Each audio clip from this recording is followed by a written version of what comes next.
وزیر اعظم محمد شہباز شریف کی زیر صدارت زرعی شعبے میں اصلاحات کے حوالے سے اہم اجلاس ہوا، جس میں کسانوں کو آسان شرائط پر زرعی قرضوں کی فراہمی، زرعی تحقیق پر توجہ اور زرعی ترقی کے لیے مربوط حکمت عملی کی تیاری پر زور دیا گیا۔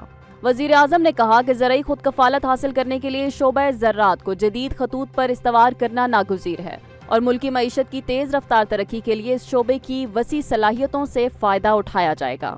وزیر اعظم نے کہا کہ اللہ تعالیٰ نے پاکستان کو زرخیز زمین، محنتی کسانوں اور ماہر زرعی ماہرین سے نوازا ہے۔ انہوں نے ہدایت کی ہے کہ زرعی شعبے میں پائیدار ترقی کے لیے ایک طویل المدتی پالیسی بنائی جائے تاکہ ماحولیاتی تبدیلیوں کا مقابلہ کیا جا سکے۔ وزیر اعظم نے نیشنل ایگری انوویشن پلان جلد پیش کرنے، بیجوں کے سرٹیفکیشن نظام میں اصلاحات تیز کرنے اور اعلیٰ معیار کے بیجوں کے فروغ کے لیے مؤثر لائحہ عمل تیار کرنے کی بھی ہدایت کی۔ اس کے ساتھ ساتھ زرعی شعبے میں جدید ٹیکنالوجی کے استعمال اور ایک جامع ریگولیٹری فریم ورک کی تیاری کو بھی حکومت کی ترجیح قرار دیا۔ سفارتی محاذ پر بھارت کو بڑا جھٹکا اس وقت لگا جب ورلڈ بینک نے سندھ طاس معاہدے سے متعلق اپنا واضح اور دو ٹوک موقف پیش کیا۔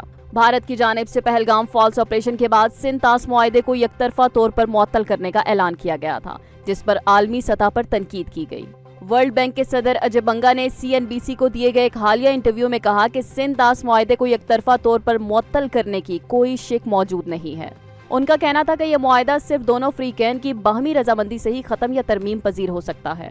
ورلڈ بینک کے صدر نے یہ بھی واضح کیا کہ عالمی بینک کا کردار اس معاہدے میں صرف سہولت کار کا ہے، کسی ایک فریق کو معاہدہ ختم کرنے کا اختیار حاصل نہیں۔ دفاعی ماہرین کا کہنا ہے کہ ورلڈ بینک کے اس موقف کے بعد بھارت کے یک طرفہ اقدامات بین الاقوامی قوانین کی صریح خلاف ورزی قرار پاتے ہیں اور اس کے مکروہ عزائم بری طرح بے نقاب ہو چکے ہیں۔ ماہرین نے زور دیا کہ عالمی برادری کو اس معاملے پر بھارت کی غیر ذمہ دارانہ پالیسیوں کا نوٹس لینا چاہیے۔ وفاقی بجٹ 2 جون کو پیش کیے جانے کا امکان ظاہر کیا جا رہا ہے، جس پر اس وقت پاکستان اور IMF کے درمیان ورچوئل تکنیکی مذاکرات جاری ہیں۔ ذرائع کے مطابق پالیسی سطح کی بات چیت 19 مئی سے شروع ہو کر 23 مئی تک جاری رہے گی۔ اگلے مالی سال میں مجموعی آمدنی 200 کھرب روپے تک پہنچنے کا امکان ہے، جبکہ اخراجات کو کنٹرول میں رکھنے پر زور دیا جا رہا ہے تاکہ قرضوں کی ادائیگی کے اہداف حاصل کیے جا سکیں۔ IMF نے پیش گوئی کی ہے کہ مالی سال 2025 میں پاکستان کی اقتصادی ترقی 3.6%، جبکہ افراط زر 7.7% تک رہنے کا امکان ہے۔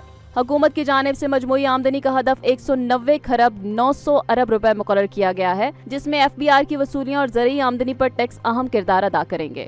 متوقع اخراجات 260 کھرب 570 ارب روپے تک پہنچ سکتے ہیں۔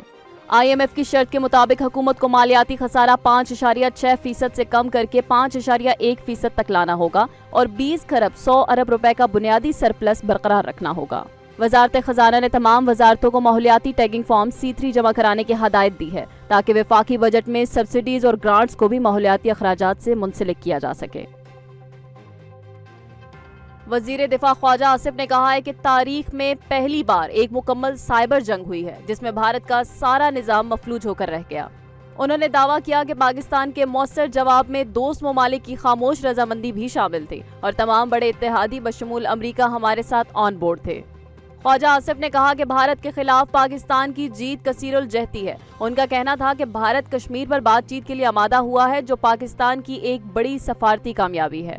انہوں نے مزید کہا کہ ہم نے 4 دن انتظار کیا کہ بھارت کو سنجیدگی کا احساس ہو، لیکن اس کے بعد فیصلہ کن اقدام اٹھایا۔ خواجہ آصف نے دعویٰ کیا کہ بھارت کے 5 طیارے اور 1 UAV بھی مار گرائے ہیں۔ ان کا کہنا تھا کہ اب وہ ممالک بھی پاکستان کو سنجیدگی سے دیکھ رہے ہیں جو کل تک اسے نظر انداز کر رہے تھے۔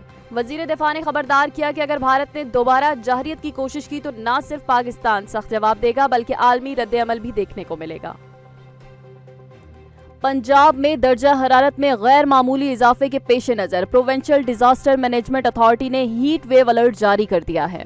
PDMA کے ترجمان نے تمام اضلاع کی انتظامیہ کو ہائی الرٹ رہنے کی ہدایت کی ہے۔ پیش گوئی کے مطابق 15 سے 20 مئی کے دوران درجہ حرارت معمول سے 4 سے 7 ڈگری سینٹی گریڈ تک زیادہ رہنے کا امکان ہے، جس سے عوام کو صحت کے شدید مسائل کا سامنا ہو سکتا ہے۔ ملتان کا تاریخی درجہ حرارت بھی اس وقت زیر بحث آیا، جہاں 27 مئی 2010 کو ریکارڈ کیا گیا 51 ڈگری سینٹی گریڈ نے 54 سالہ پرانا ریکارڈ توڑ دیا تھا۔ اس سے قبل 1956 میں درجہ حرارت تقریباً 49 ڈگری سینٹی گریڈ ریکارڈ کیا گیا تھا۔